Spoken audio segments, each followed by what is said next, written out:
普通的下水如何成为餐桌大菜？猪油渣煮粥竟能成为一道流传100年的美味？杨百药又是什么黑暗料理？食之难忘，回味无穷。看杂碎如何诱惑味蕾，成为老广的心头好。老广的味道之杂碎诱惑。杂碎俗名下水，它是动物内脏的统称，也指各种肉类边角料。天底下没有什么食材比杂碎更毁誉参半了。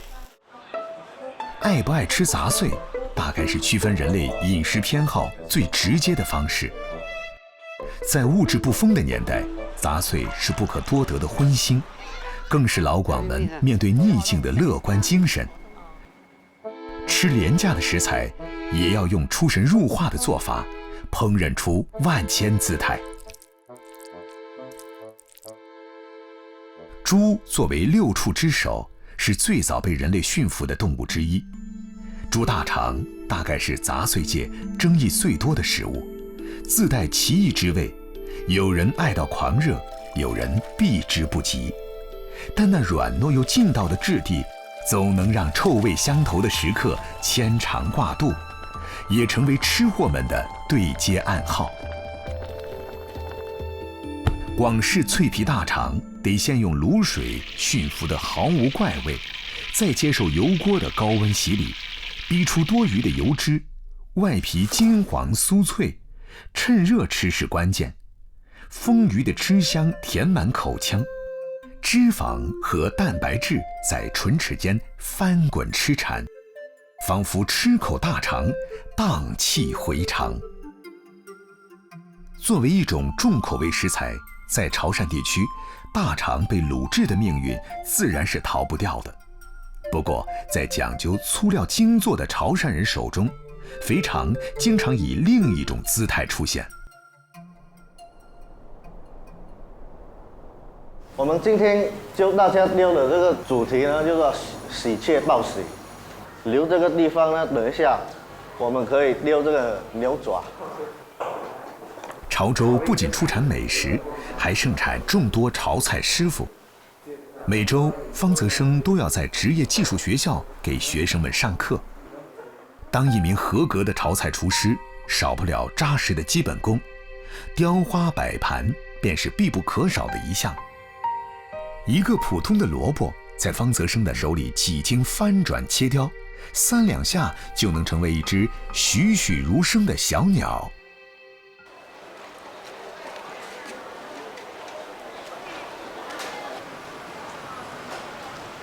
外國用碟đơn lại không? À, chứ hả? Chứ hả, để cái gì hả? À ha, cái qua會得qua熟啊。做農村火酥呢，就用這一節比較折一點的腸，它做起來比較好看，不會有這個皺紋這些。其實，下了課堂的方澤生，主業是一名廚師。30多歲的他，已經是國家級的烹飪大師。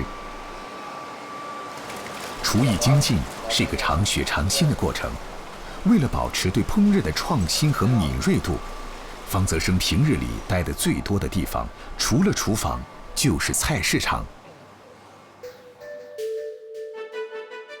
猪大肠和鳗鱼，这2种看似毫不相关的食材，便是方泽生今天要学做的龙川虎肚的主要材料。被潮汕人称为乌尔蛮的鳗鱼开好肚，顺着主骨剖开，取出鳗鱼肉，切成小段儿。作为家里的第5代厨师，方泽生从小在厨房耳濡目染，如今一有空就找家里的老师傅方树光学做传统菜式。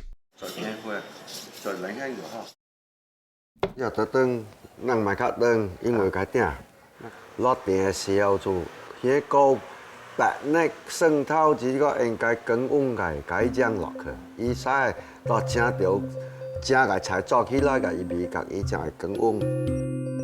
参透点啲白那灯落去呢是起到正解伊个骨，只个chất嘅。生头是多度是真香，即啥？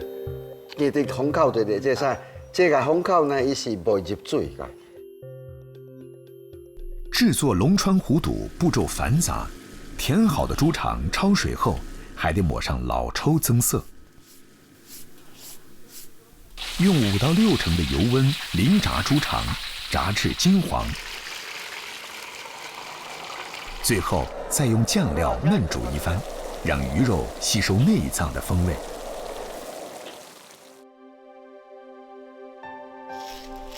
传统炒菜对美的追求是极致的，摆盘的形状、数量也有严格要求。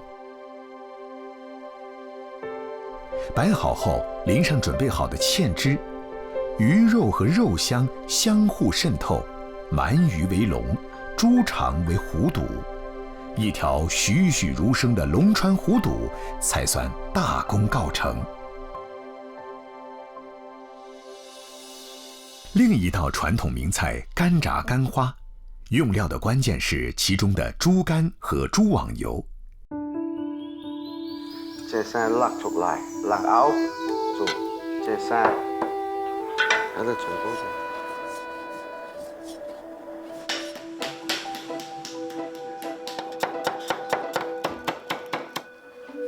佢这种刀就是起到就解去掉刀干臭土这个味。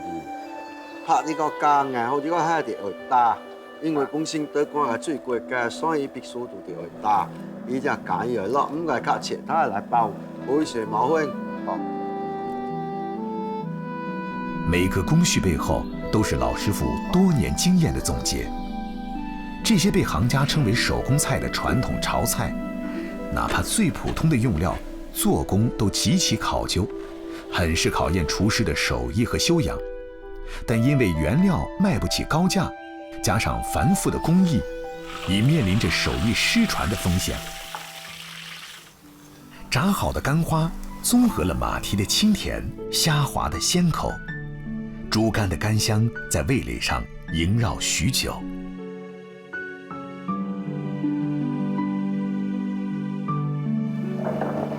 來，這個，這個打來。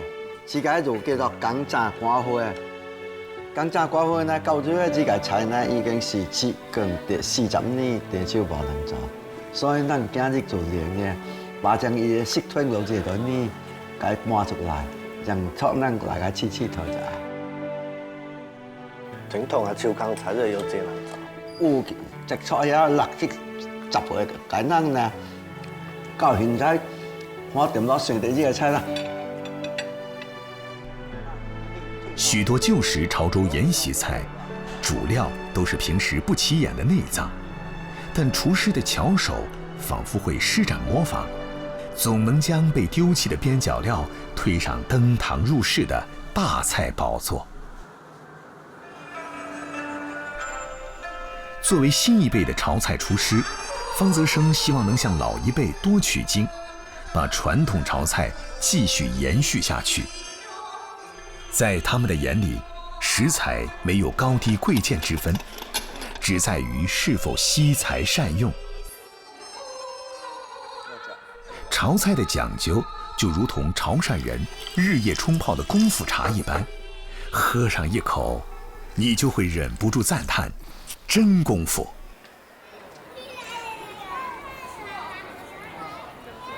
与潮州毗邻的汕头，小吃遍地。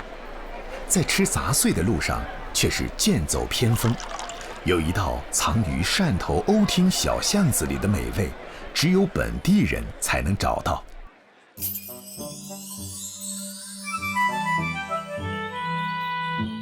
清晨6点，整条街还在沉睡，许君悦已经开始一天的劳作。做生意26年，许君悦只卖一种东西。那就是瓯厅传承了100年的独创美味——老破粥。现在那个菜个所有老姜煞个做起来，我来点个杯个炖呢。好。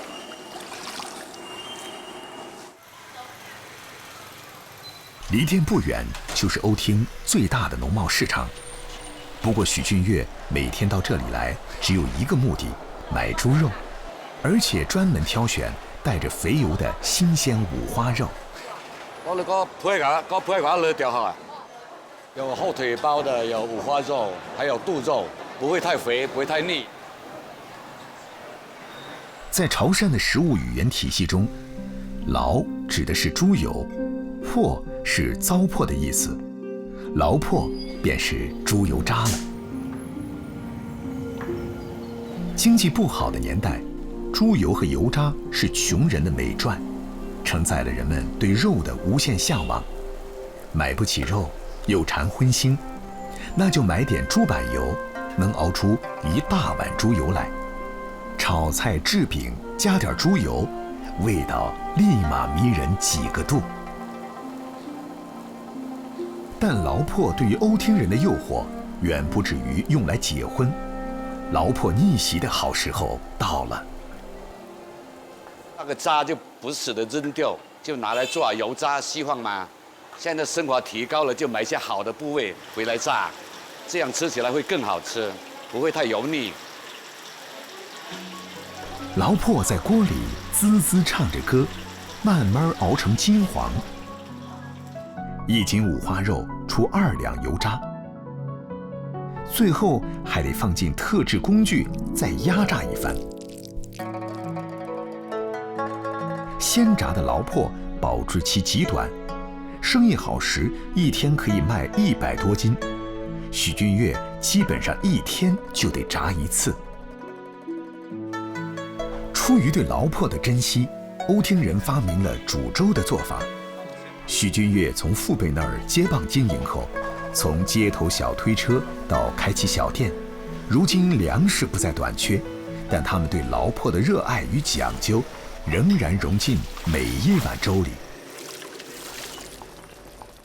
劳破提前泡开，加入煮好的鸡汤，油渣里的小孔吸附了汤汁。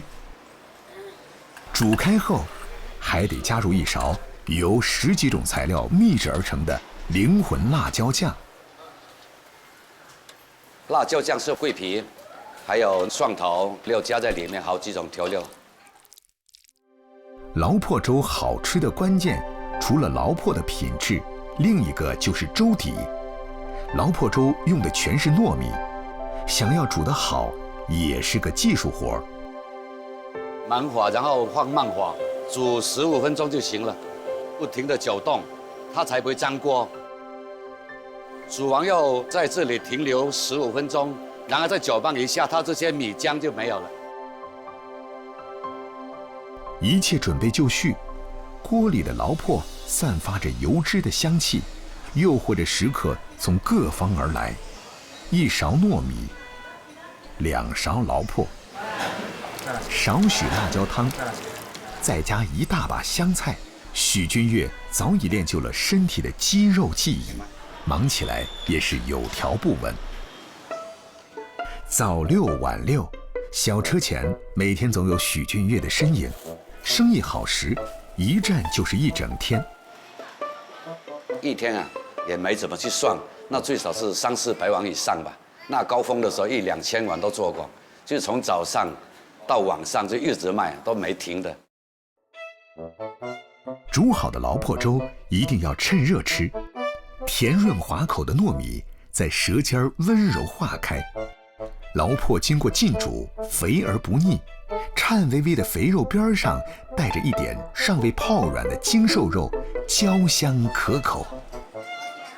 细细吸溜一口热辣辣的汤汁，米香和肉香交织在舌尖，令人直叹相见恨晚。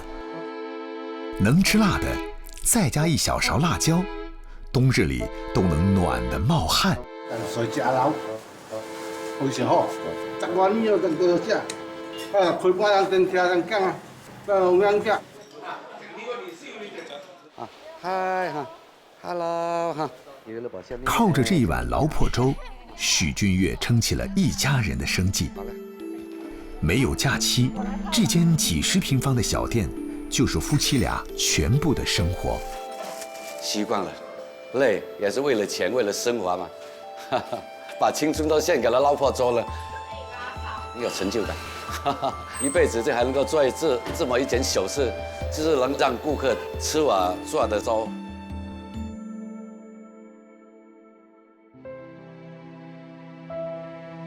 周末女儿回来，许君越早早买了菜，家常菜自然少不了自家的劳破点缀。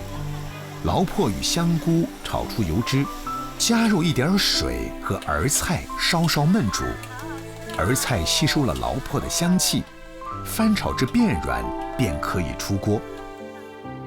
舀一勺猪油，爆香劳破，加入油菜，大火快炒，鲜甜脆。在许君越这一辈的传承下，如今劳破已成为瓯厅人生活里不可分割的一部分，而劳破也印记着潮汕人的性格，即使是做一碗粥，也要物尽其用，用有限的食材做出最好的味道。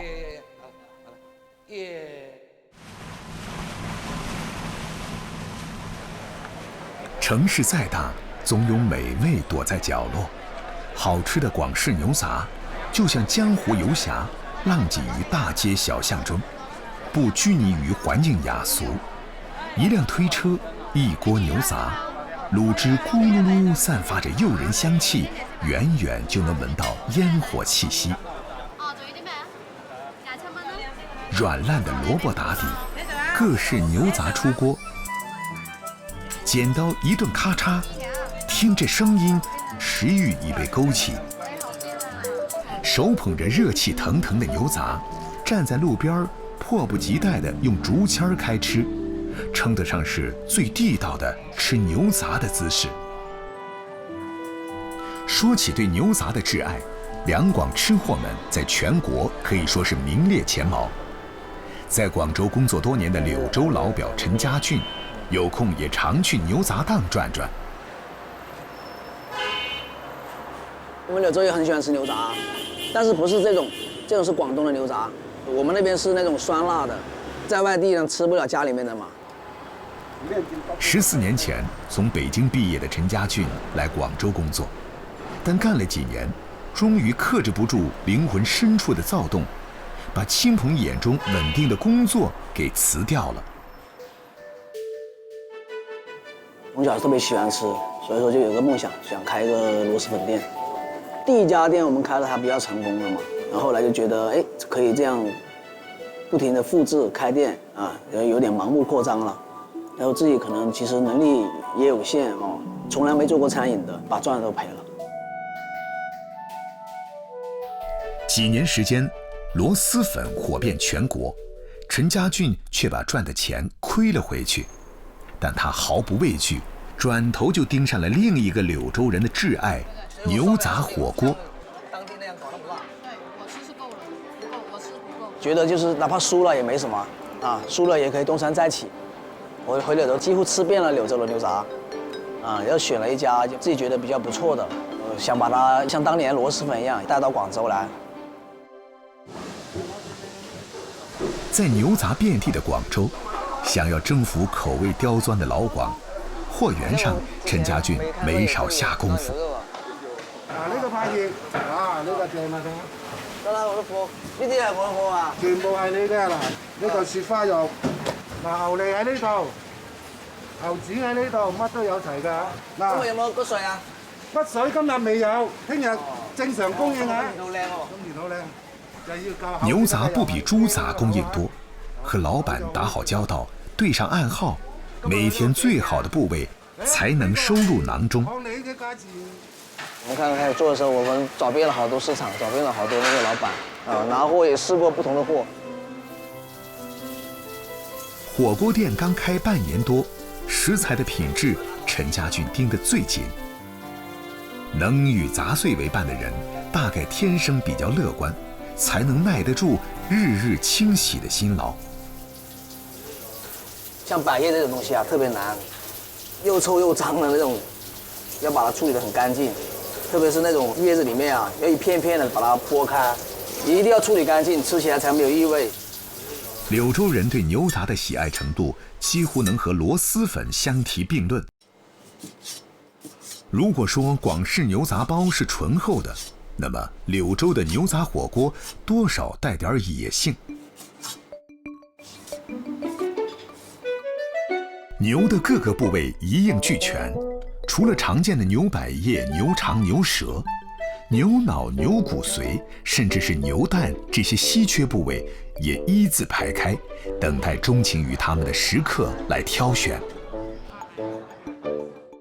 除此之外，陈家俊还加了老广喜爱的猪天梯、猪脆肠等，全方位满足内脏爱好者的口腹之欲。火锅的锅底也极具地方特色，焯水的牛骨提前熬上2个小时，吃的时候在锅中加入螺丝、酸笋、辣椒等材料，再注入骨汤，咕噜噜煮开。调好的锅底鲜中带臭，酸中带辣，组成了独特的柳州味道。光是闻到这酸辣味儿，口水已经忍不住。加上喜欢的牛杂往汤中一放，看牛杂在汤中舒展又卷起，沉浮起落间，上演一场热情奔放的美味相逢。牛百叶、牛舌、黄喉、牛骨髓，爽口的、嫩的、脆的、滑的，不同的牛杂在嘴里奏响摇滚乐，带来多重的口感体验。再蘸点特制酱料，酸酸辣辣，别提多带劲儿了。能一起吃杂碎的是好朋友，一起吃螺蛳粉味杂碎的，大概称得上是真朋友了。这就上瘾，上头了。我觉得我就应该在旁边开个理发店洗头。我喜欢吃对牛杂，还有那个牛肠，就肠的话你处理不好的话很腥嘛，但这个就不腥。如果觉得火锅烫嘴，清凉爽口的凉拌牛杂也可以满足食客喜欢酸辣的胃。烫熟的牛杂加上秘制酸辣酱，红油撩人，牛杂挂满酱汁，开胃解馋。吃完牛杂，就着酱汁拌上柳州切粉，嗦上一口，酸辣爽滑，精神抖擞。极具广西特色的鸭脚包也吸引着识货的老乡。带皮的鸭脚在热油里炸到金黄，皮肉脱离，放入田螺、酸笋、鹌鹑蛋等配菜，点缀上紫苏和特制的螺丝汤焖煮。厚重的滋味带着满满的胶原蛋白奔涌而来。鸭脚皮的软糯，肉的酥烂，筋的弹性，在唇齿之间肆意盘旋。我就是老哦，是我老乡来了。我妈是会长的，你有没有觉得我们这里跟这有什么区别？吃起来也差不多吧，还挺正宗的。我们那个粉就是从广西来的，就拿那个粉。凭着地道的柳州味儿，陈家俊在美食遍地的广州征服了许多同样好这一口杂碎的老饕，更吸引了那些身在异乡的柳州人。听着亲切的柳州话，闻着熟悉的酸辣味儿，满足了胃，更满足了心。在热气翻滚间，他们仿佛回到了家乡。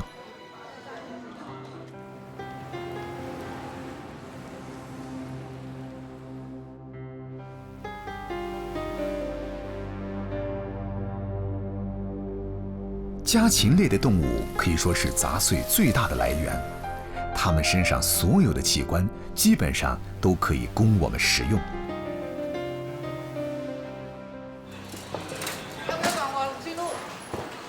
老西关的小巷里，无名鸡杂汤店每天早上都会被一群吃货围住。一次性碗筷、塑料凳，或站或蹲，吃上一口鸡杂，就一口药味浓郁的汤，舒爽。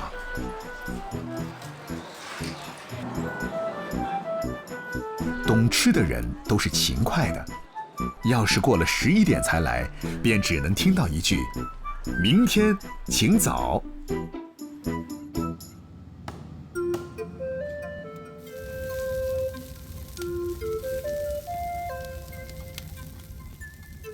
和街边档口不同，这几年广州兴起的烧鸟店，实则是花式吃鸡。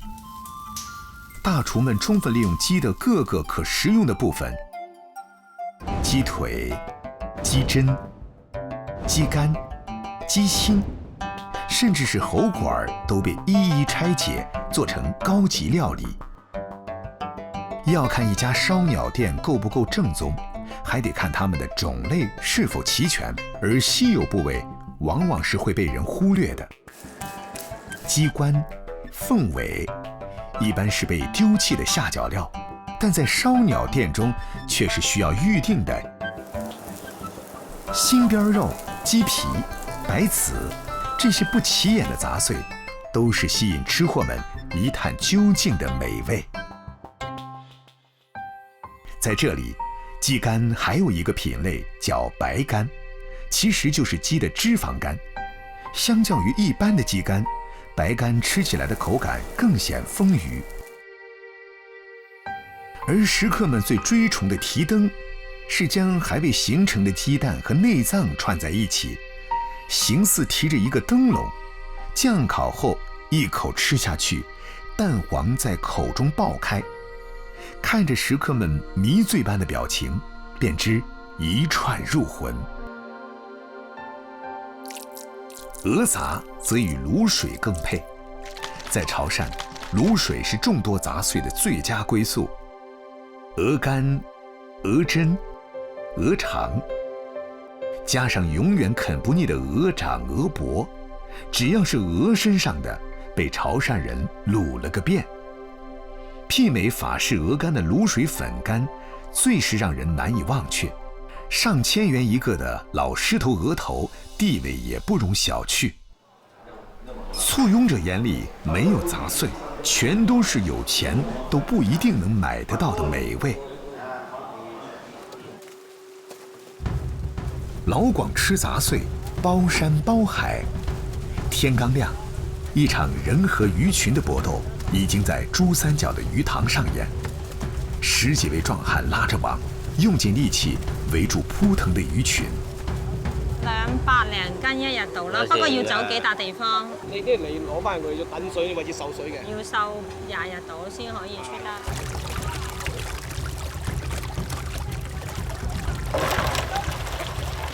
草魚，廣東人稱之為鯇魚。在廣東，每年有近100萬噸的鯇魚被送上餐桌。徐美紅和丈夫彭偉天經營的魚粥店，主要食材正是這池子裡的鯇魚。要拿吊水的。吊水的意思是那20天呢，純粹用那清水、排油啊、那瘦身啊，這樣呢，不給它吃的了。內臟啊都比較乾淨。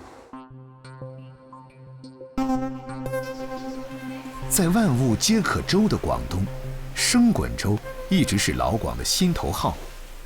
提前3小時熬制的粥水，粥底綿密，切成大塊的鯇魚肉，只需一點生粉和油鎖住汁水，放入粥裡，煮到魚肉9成熟時，快速出鍋。滾燙的粥水包裹着魚肉，端上桌時熟度剛剛好。吃一勺下去，鮮味滑過舌尖，濃郁的米香帶着暖意，把老廣的胃料理得妥妥帖帖。在美食卧虎藏龍的番禺，一間餐飲店能立足10年，自有其獨到的秘訣。每日新鮮捕撈的鯇魚送到店，徐美紅圍着魚轉的一天正式開啟。在舊店的那4年多的過程，都基本上是我殺魚。我一天殺很厲害的啊！我一天殺大概舊店的時候，我都殺100來斤的魚，而且當時的魚很大，一般都超過10斤重。我連殺子我都搞定。店裡的鯇魚都是現殺現煮，為滿足每天的客流需求，結婚多年都不用下廚的徐美紅，即使怕腥，也硬逼着自己親自上陣。常被當作邊角料丟棄的魚腸，在廣東廚師眼裡，可是未經雕琢的璞玉。我們通常都不夠賣的，因为一条鱼只能做一个，除了那个胆以外，什么都可以吃。我们的鱼肠都把它通开来，里面是很干净的。因为内脏都有脂肪，先把脂肪去掉，吃起来那个有口感又不油腻。先把它炸了以后，这个内脏同时是熟的，内脏其实要煮熟才健康。炸出油脂的鱼肠与鸡蛋拌匀，热油下锅，半熟出炉。这时的鱼肠柔韧，鸡蛋嫩滑，带着鱼干的干香。限量供应的鱼肠煎蛋，成为每天店里最受老广欢迎的菜式。招牌菜凉拌鱼皮也是老饕必点的。烫过的鱼皮在冰水中变得爽脆，搭配香喷喷的炸花生、青瓜、香菜，鱼皮爽中带滑，滑中带香，弹性十足。淡淡的柠檬叶香气，让整份凉拌鱼皮多了一丝清爽。靠着琢磨一条鱼，徐美红的店越做越大。从市场里只有夫妻俩人的小档口，到租下现在300多平方米的大门面，很多人不知道，他们也曾经历过人生的至暗时刻。学员在做加工厂，然后没经验又没有技能，所以都搞垮了，大概200多万。本来自己已经有3套房，逐步卖掉来抵那个债务的，到最后都没办法了，连剩下自己住的都要把它卖掉了，应该说很绝望。欠债还钱，夫妻俩从没想过逃避。开过烧腊店的彭伟天决定从餐饮业从头开始。差不多1年，天天付出劳动是没收获的，还完一笔一笔就感觉轻松一点了，也很感恩换了这个行业的话，令我们可以生存下来。涅槃重生后，徐美红希望每个员工都可以靠自己的努力改善生活。最新的分店，旧店里的老员工入股当起了老板。第7家的股东，第7家的话，我们让利出去，让他们入股，保证他们只做不赔的性质来玩一下。没有服务员，名厨制作，自助点菜，自助取餐。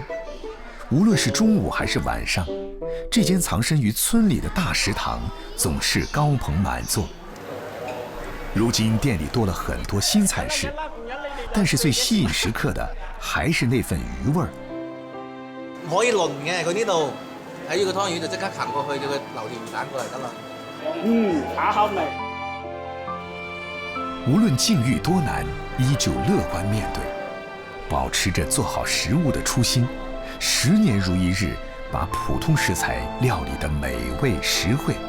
也許正是夫妻倆吸引眾多食客的原因吧。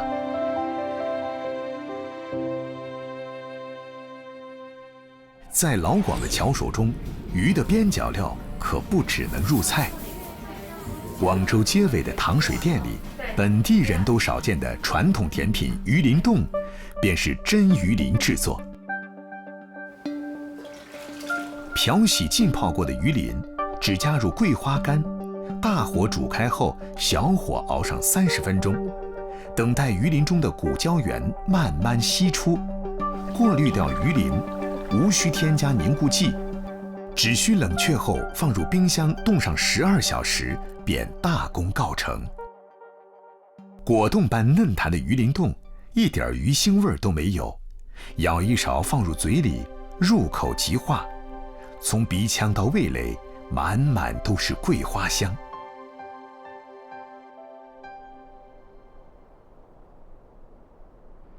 要說吃雜碎的終極挑戰，還得是去過廣西瑤族的吃貨才能懂。難得國慶長假，對家和美食的念想，牽引着常年在廣東工作的唐玉玲，第一時間驅車回廣西老家。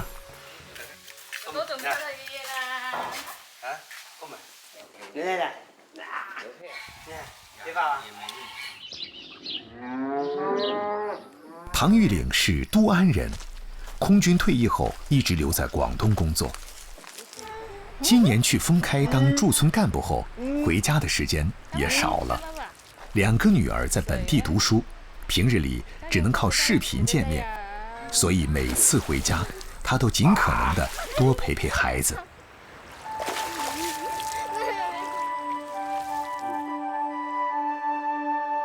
唐玉岭的家住在半山腰，以养殖家禽和种玉米为主，其中养的最多的当属喜欢攀高山的山羊。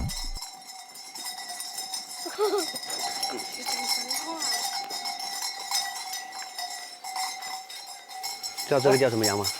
不知道。东山羊，知道吧？绵羊是耳朵是大大的，没有角的，绵羊是没有角的。你看那个角是那么大的，叫东山羊。不吃的，听我们讲话。他听我们讲话了吗？他不是的，这是羊妈妈来的。每次家族大聚餐的前一天，杨儿都会被赶到山上去吃草。如果你前一天没有放养它的话，它那个羊瘪啊就没有那么好，而且它的分量也不会很多，很少的。所以你前一天硬的把它放养之后，第2天一插，它就会有那个很好的那羊撇的那个味道，有百草里面就叫羊百药嘛。除了断肠草这些东西它不吃的话，它就会吃那些百草，全部在里面。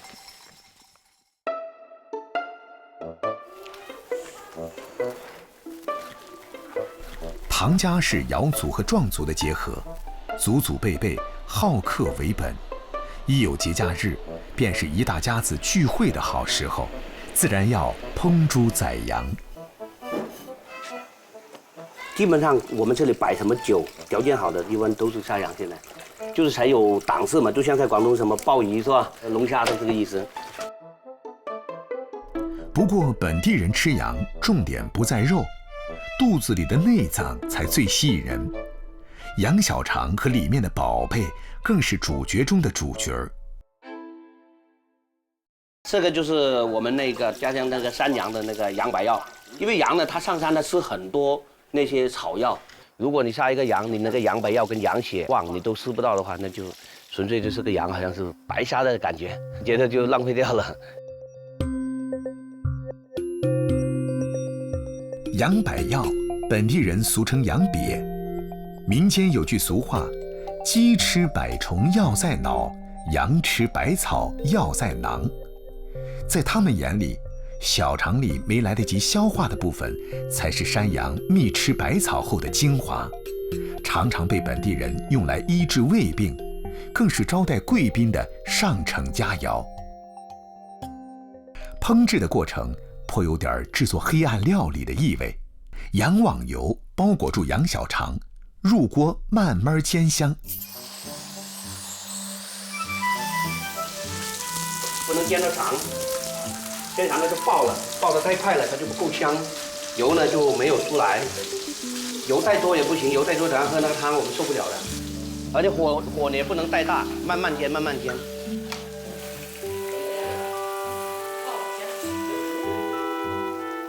等羊肠里的汁水冲破阻碍爆出，就可以把羊肠剪短，加水熬煮了。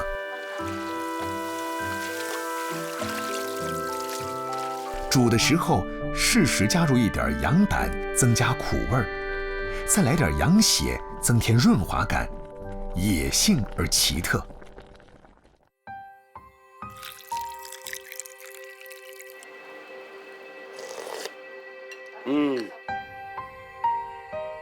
煮好的羊百药像是浓稠的绿菜汁，苦中带着清凉，似春风拂面，吃一口提神醒脑。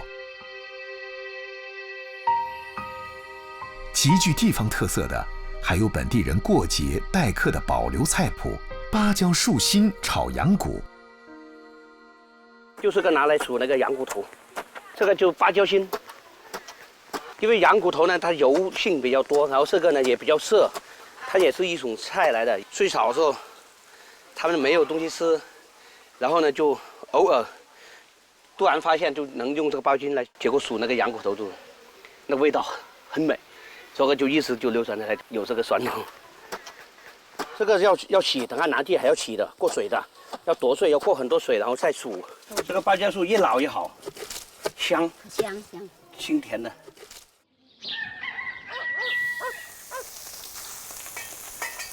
剁碎的羊脊骨倒入炼好羊油的锅里炒熟，与洗净的芭蕉树心一起拌匀，炒至透熟微焦。等羊油驯服了芭蕉心的涩味儿，再加入羊骨头焖煮。我们现在就把这个羊汤加上去，然后就焖，再焖了1个小时就可以了。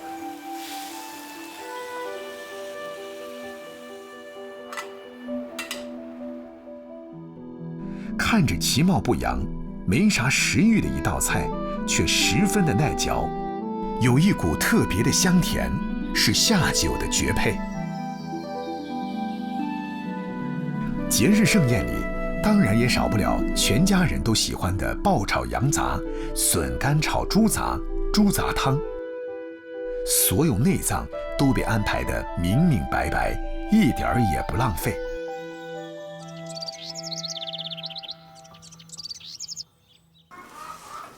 唐玉岭的父亲是乡厨，一家儿女都继承了会做饭的基因，忙活起来兄弟姐妹齐上阵。招待亲友，菜式自然要丰盛。唐玉岭的弟弟特地准备了烤乳猪，猪皮在热力下滋滋冒油，香气四溢。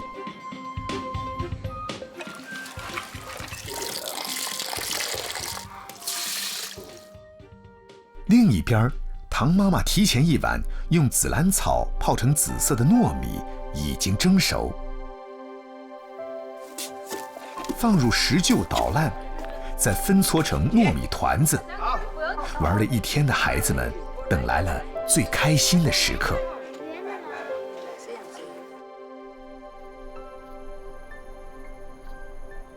我来玩玩了。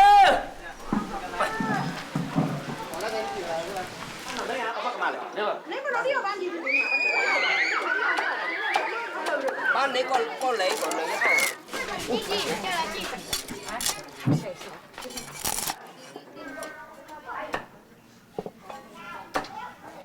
好，干杯！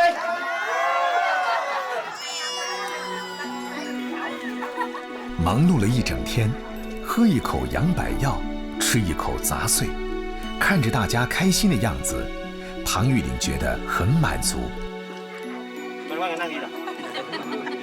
举杯换盏邀新客，把酒言欢续乡情。这难得的相聚时光，将伴随着家乡的味道，成为他们在外忙碌时对家乡和亲人最好的回忆。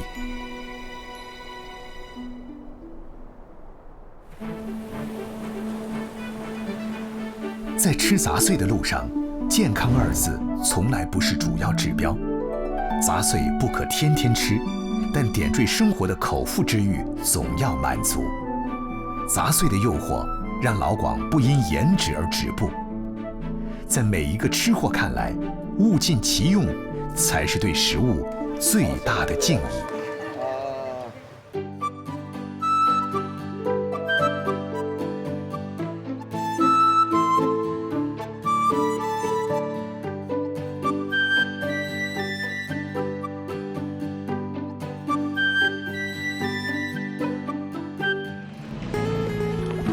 广东卫视美好生活倡导者。